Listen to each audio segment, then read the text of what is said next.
Buenas tardes a todos. Continuamos con el ciclo de la lectura anual de la Torá. Esta semana nos toca la Parashat de Shelach, que significa al enviar, ¿no? Que abarca de Shemot, o el libro de Éxodo, capítulos 13, del versículo 17 al capítulo 17, versículo 16. ¿No? Arranca la Parashá, Dios diciéndole al pueblo de Israel que no lo va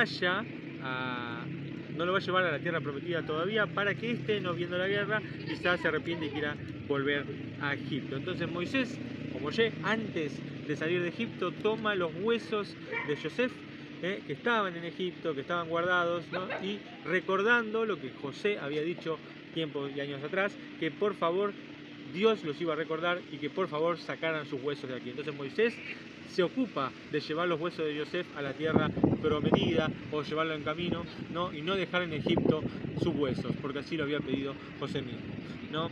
Entonces Israel empieza su camino hacia el desierto con destino incierto, porque todavía no sabía para dónde Dios los iba a direccionar. Entonces hacen como una vuelta que los deja en el Mar Rojo. El faraón, teniendo en cuenta este dato, ¿no? Y después al ver que el pueblo se había ido y marchado, se arrepiente nuevamente, ¿no? Y vuelve a cometer otro error, que es ir a atacar al pueblo de Israel, a encontrarlo en el Mar Rojo, ¿no? Y cerrarle el paso para que éste no salga. Entonces el pueblo de Israel se va a encontrar en ese camino, ¿no? Con que de día el Señor lo cubría con una columna de una columna de nube, ¿no? Y de noche una columna de fuego, para que ellos fueran siguiendo el paso y sintieran la protección de Adonai.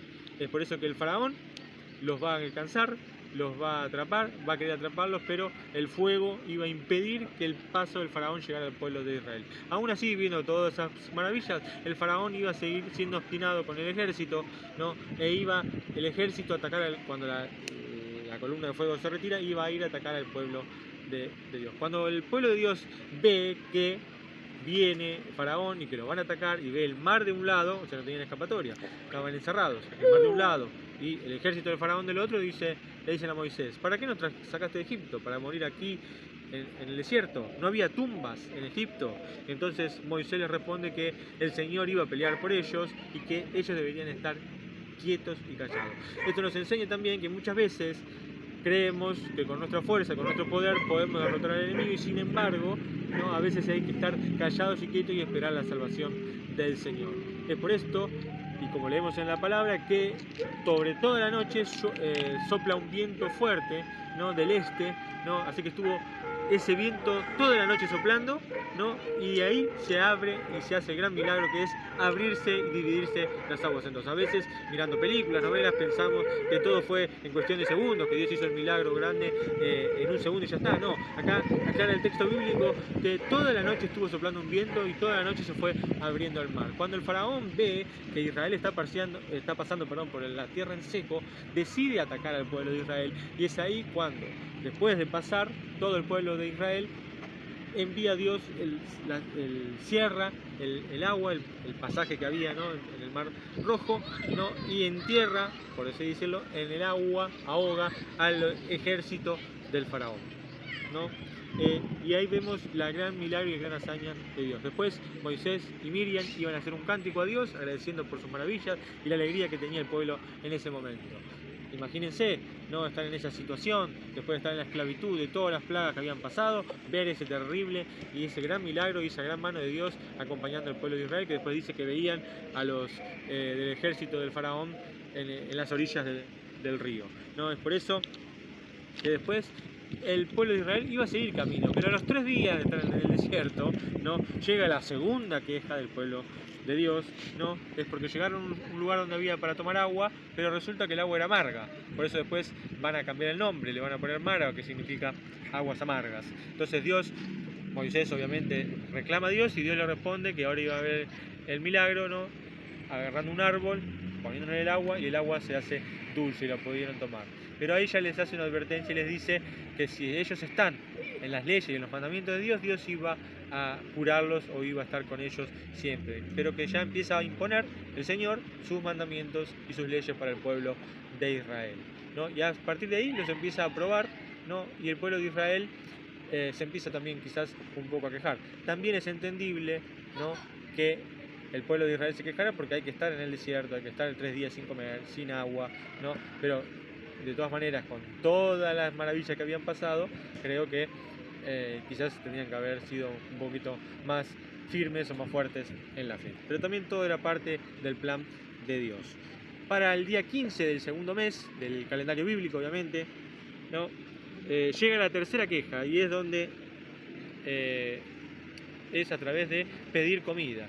¿Y qué dicen los israelitas? Que en Egipto tenían ollas de carne y pan para comer para largo.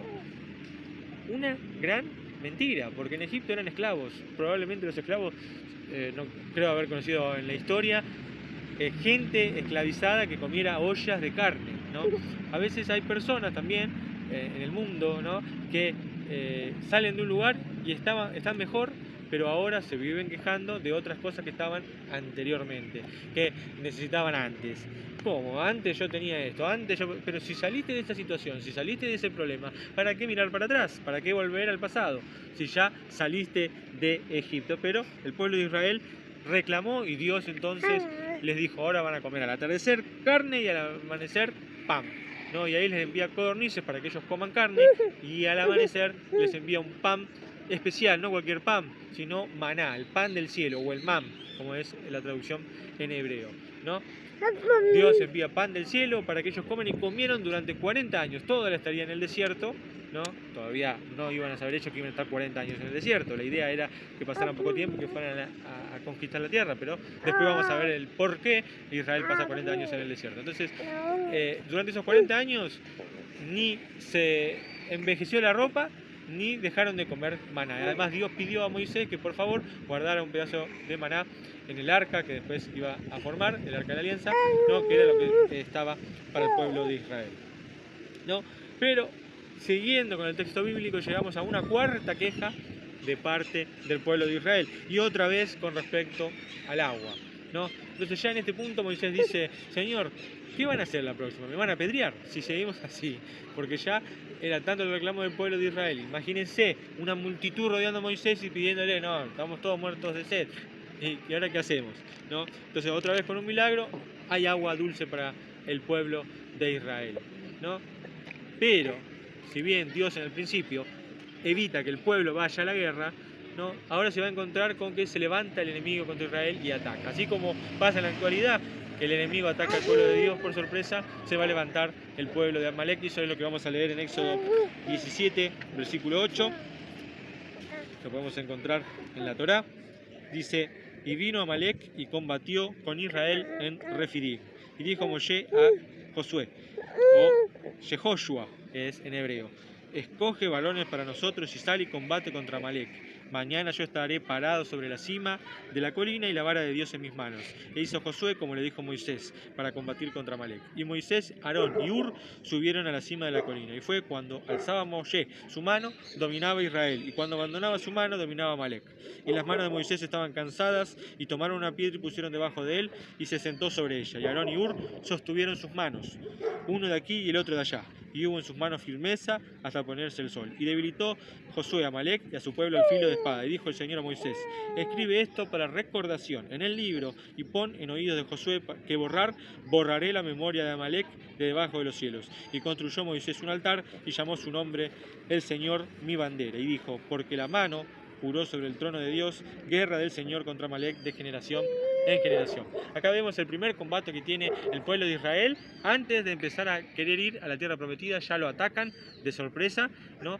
Y prevalece Dios por intermedio de ese sistema que hace Moisés. Pero también podemos destacar esto, que Moisés, y empezaba a nombrarse al quien después iba a ser su sucesor, Josué, ¿no? Que estaba siempre al pie de la letra con Moisés y atento a lo que Moisés le decía de parte de Dios. Y vemos que Dios también tiene una atención para con Josué, le dice, dile a Josué que recuerde este día para la posteridad, ¿no? Que bueno, todavía no se sabía que él iba a ser el sucesor de Moisés, ¿no? Pero también vemos aquí Moisés, que ya con 80 años empieza a sentir su cansancio, ¿no? Y cuando él levantaba las manos, el pueblo de Israel prevalecía, pero cuando él bajaba las manos, el pueblo de Amalek iba haciendo triunfar en la batalla. Entonces vemos que Aarón y Hur es aquel abuelo de quien después iba a ser el que fabricara el altar a Dios, ¿no? Bezalel, ¿no?